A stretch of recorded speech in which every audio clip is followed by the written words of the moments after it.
was a day after the bank holiday. It was 10 to 3, and we seldom start new issues at 10 to 3, but this was a frantic phone call.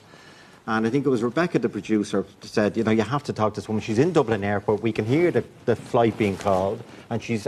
so this was a woman called, I've never met a Surjit, Nandha, and she was from Bedford in England, but of Indian extraction. And she said, for the last 30 years, I've been coming to Dublin every bank holiday and walking the streets of Dublin looking for my sister that I haven't seen since she was 13, 40 years ago. Where had the sister gone or been? The sister had left home. In England? Run away from home. In England? Yes. And I said, why Dublin? And she said, we heard 10 years later, we heard that she may have come to Ireland and got married. Okay. Now, the first thing I had to be aware of is this woman might not want to be found. Yeah. And she's a right not to be found. Okay. Sensitivity. So I said, you can't give out her name. Surjit. We didn't give out Surjit's second name. But you can, I had this stupid notion. I just said to her, he said we were really close as young girls. I said, you just have pet names for each other. Give out the pet name. Okay. So she gave out the pet name. It was P. Lee or something different. Something trivial, for themselves. Obviously very meaningful. And I thought this was a needle in a haystack. 30 years, she would go around Dublin and she'd go to Indian restaurants and see, or walk down Henry Street and look for an Indian face. Okay. And she tried every other way, couldn't track her down.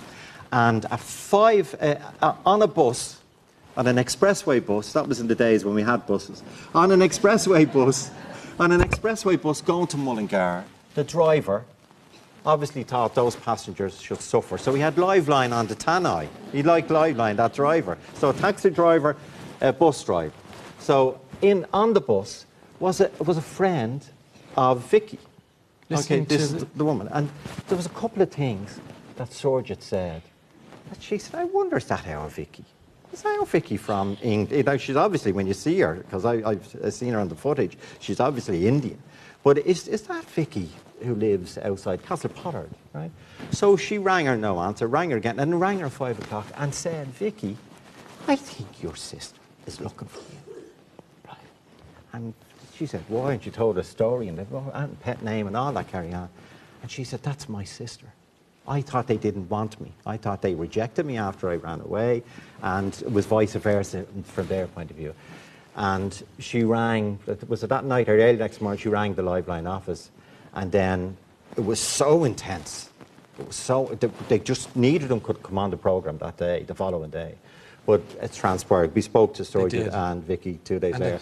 Surjit came straight back. Ladies and gentlemen, Joe Duffy, meet Vicky and Surjit.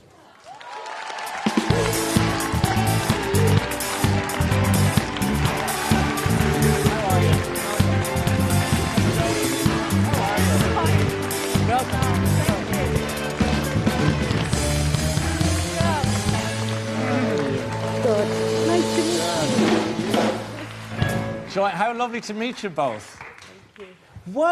Thank you. Who phoned whom? Who made the first contact between the two of you? That first phone call between the two? Myself. Yeah. And tell me about the nature of that phone call when you had that first conversation together. Well, it was emotional. We just got smacked. I couldn't talk, nor could she. We were just crying. And, well, it was just... No. It was overwhelming, obviously. It was. What did you think when you were... Just crying. Yeah. Was it really you? And how long ago did this story all happen?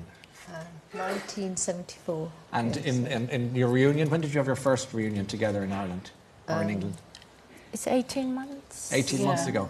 And it's just looking at the two of you tonight with your eyes full, you know, you're full of tears. It's still obviously enormously is it overwhelming, or what's going through your head? I still can't believe it to this day that I actually did find her, because it was just, I had nothing to go on.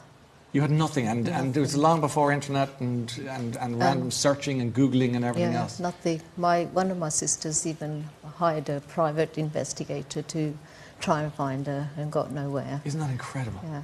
And Joe, this is where you came in, conducting the ceremonies. I didn't know about the private detective. That's incredible. Yeah. That's incredible. And no news. Going back many years, you know. And